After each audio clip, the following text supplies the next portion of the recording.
Assalamualaikum warahmatullahi wabarakatuh. Now let's look at to the second disturbance. Okay, the second disturbance is the pressure or pressure effect, the changes of the pressure. So the pressure can be changed. It's either by changing the volume of the container, okay, or we add inert gas to the system. It is occur in two ways. We change the volume, either we increase the volume or we decrease the volume, okay, and or we also can add inert gas into the system. Let's look at to this reaction. Consider we have a blue particles react with the yellow particles and it form a green particles. So this is the system at the equilibrium. Okay, when we increase the volume of the container, okay, we increase the volume of the container means that the pressure inside here is decreases. When the pressure decreases, okay, the system will shift to the side that have more number of mole of the gas or more amount of gas, which is to the left side. Okay, when the pressure increases. But if we decrease the volume of the container as what we have here in the third beaker, we decrease the volume. Okay, we compress it, means that the pressure increases there. So what happens is the system will shift its direction to the side that is less amount of gas, which is to the right side. Okay, that is why if you got a question, okay, we have to consider what is happen when we change the pressure. Okay, we have to check number one, how many mole of a reactant and how many mole at the product side. So in this case, the same reaction PCl3 with the Cl2 will produce PCl5. We have 2 mole of gas, 1 PCl3, 1 Cl2 at the left side, and we have 1 mole of gas at the right side. And then the question asks us, what is happen if the pressure increases? If pressure of the system increases, how it is increased? By decreasing the volume of the container. So when the volume decrease, pressure increase, so the system will shift its direction to the side that is less amount of gas, that have less particles, which is to the right side.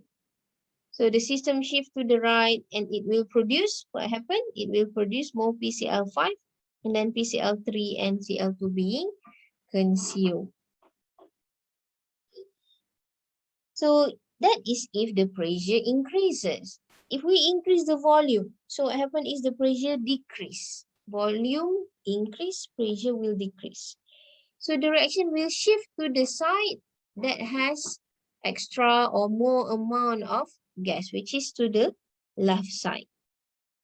Okay, so the reaction will shift to the left, and what happens is it will produce PCl3 and Cl2, and it will make the amount of the PCl5 decreases because it is being consumed when the system shifting to the left.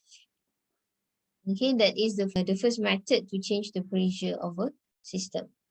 If let's say we have a system, then we add inert gas, argon for example, it is also change the pressure of the container. We start to have other components. Okay, instead of PCl3, PCl5 and Cl2 only, now we start to have argon. If we calculate the total pressure in this container, then yes, the pressure increases. Okay, because we learn on the Dalton's law, right? Okay, the total pressure is equal to the sum of the partial pressure of the individual gases. So the P total is equal to PCl3, PCl2, PCl5 plus P argon. Okay. However, okay, since that in the system, okay, the argon is not included in our equilibrium system of a reaction between PCl3, Cl2, and also PCl5. Therefore, the addition of the argon, okay, will not change the equilibrium position of this system. Yes, it is increase the total pressure of the container, but it gives no effect to the equilibrium position. Okay, that is the what happened when we add inert gas. Okay, the third disturbance, okay, is the changes in the temperature. The temperature will change the value of the equilibrium constant. It is not the same as the changes in the pressure. and also the changes of the concentration. The changes of the pressure and concentration, we just change the concentration, okay, and it will just change the direction, okay, whereas the reaction proceed to the left or to the right. Okay, but the changes in the temperature not just changes the direction of a reaction, it is also will change the value of the equilibrium constant. This is because when we change the temperature means that the energy of the particles in the system also changes. Okay, so when we want to see the effect of the temperature, okay, to the system at the equilibrium, we need to consider the heat as a reactant or a product in the equation. Okay, so if let's say we have a reaction of A, okay, produce B.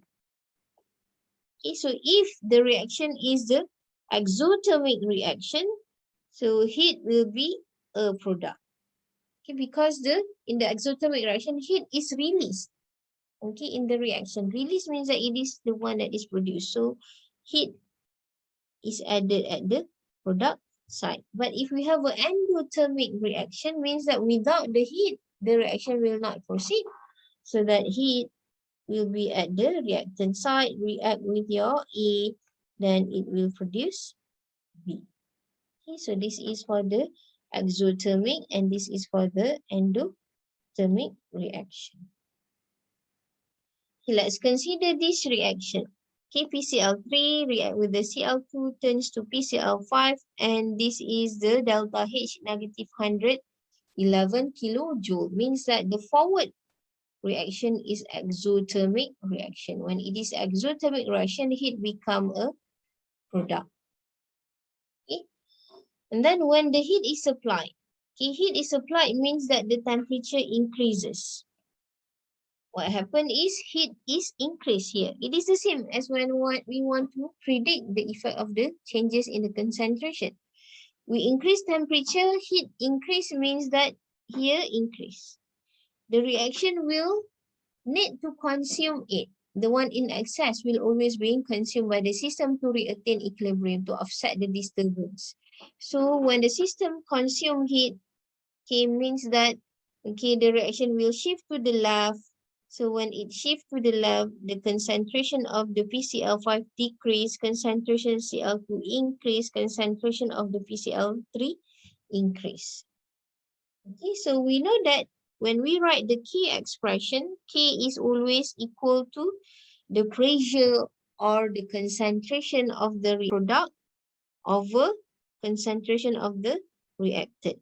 So since that the numerator decreases, okay, numerator decreases, which is the product decreases, and then the Cl2 concentration, PCl3 concentration increases, denominator increases, it will make the K value become decreases. Numerator decrease, denominator increase, so the rate, the equilibrium constant decrease. But if the heat is released, heat release means that the temperature decreases.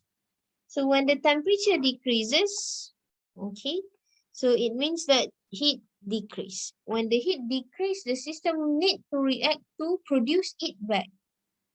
Okay. How to produce it back? The reaction need to shift to the right.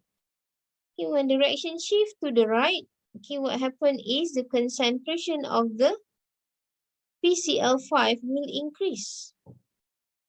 The concentration of the Cl2 and also PCl3 will decrease since that the reaction shift to the right. So if we look at to the K expression, when the product PCl5 increases, then the reactant decreases. So it will mix. Okay, numerator increase, denominator decrease, K value will increase. Okay, then we said that okay, the reaction shift to the right, right? Shift to the right means that it is shifting to the exothermic direction. But when it shifts to the left, means that it shifts to the endothermic direction as the first example. Okay. And finally, the effect of the catalyst, if we add catalyst, it is also give no effect to the equilibrium position. Okay. Because catalyst is not the components of our equilibrium system. Okay, our system. And we know that the catalyst, of course, that it is shorten the time it takes to produce a product, and it shorten the time it takes to reach to the equilibrium. Okay, but it gives no effect to the equilibrium position. The system is not shifting to the left or to the right because of the addition of the catalyst. It is just speed up the rate of a reaction. Okay, let's look at to the example predicting the effect of the changes in the temperature on the equilibrium position. So the question asks us, okay, how an increase in the temperature will affect the concentration of the underlying substance. Let me highlight the substance. Okay, so let's look at to the first one. Forward reaction is the exothermic reaction. So that heat will be one of the product plus heat. So when the temperature increase, means that heat will increase. When the heat increase, the system will shift to the left because the system will consume it. Okay. When the system shifts to the left, what happened to the concentration of the calcium hydroxide? Calcium hydroxide will decrease. Okay, and when the calcium hydroxide decrease, what is happened to the K? Okay, calcium hydroxide decrease, it is the product the K and reactant will increase. Decrease. Now look at to the second one. This is endothermic reaction, so that heat will be one of the reactant. So when the temperature increases, so the heat increase, system will shift to the right to consume heat. So system will increase the concentration of the CO2. So as for B, concentration of CO2 increase. Then what happened to the K? So since that the product increase, it will make the K value increase. And then for C, look at to the SO2. It is at the reactant side, and this is the endothermic reaction. So heat will be at the reactant side. When we increase the temperature, means that heat increase. So heat increase, the reaction will shift to the right to consume it.